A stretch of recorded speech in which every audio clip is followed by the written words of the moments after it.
سعودی عرب میں قانون نافذ کرنے والے ادارے کے اہلکاروں نے گزشتہ ہفتے اقامہ قوانین کی خلاف ورزی اور در اندازی پر 17,000 سے زائد افراد کو حراست میں لیا ہے۔ ویب نیوز اخبار 24 کے مطابق آپریشن کلین اپ کے دوران 7,500 ایسے افراد کو گرفتار کیا گیا ہے کہ جنہوں نے اقامہ قوانین کی خلاف ورزی کی ہے، جبکہ 9,300 افراد کو سرحدی قوانین کی خلاف ورزی کے ارتکاب پر گرفتار کیا گیا ہے۔ زیر حراست افراد میں 1,100 لیبر لا کی خلاف ورزی کے مرتکب بھی شامل تھے۔ سرحدی قوانین کی خلاف ورزی کرنے والوں میں 38% یمنی، 55% ایتھوپین اور 7% دیگر قوموں کے افراد شامل ہیں، جبکہ مملکت کی سرحد غیر قانونی طور پر عبور کرنے والے 54% افراد کو بھی گرفتار کیا گیا ہے۔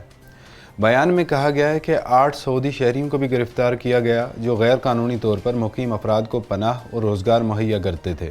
قانون نافذ کرنے والے ادارے کی جانب سے جاری بیان میں مزید کہا گیا ہے کہ اب تک تفتیشی اداروں کی مختلف ٹیموں نے 54,000 غیر قانونی افراد کو گرفتار کیا ہے، جن میں 46,000 مرد جبکہ 8,000 سے زائد خواتین شامل ہیں۔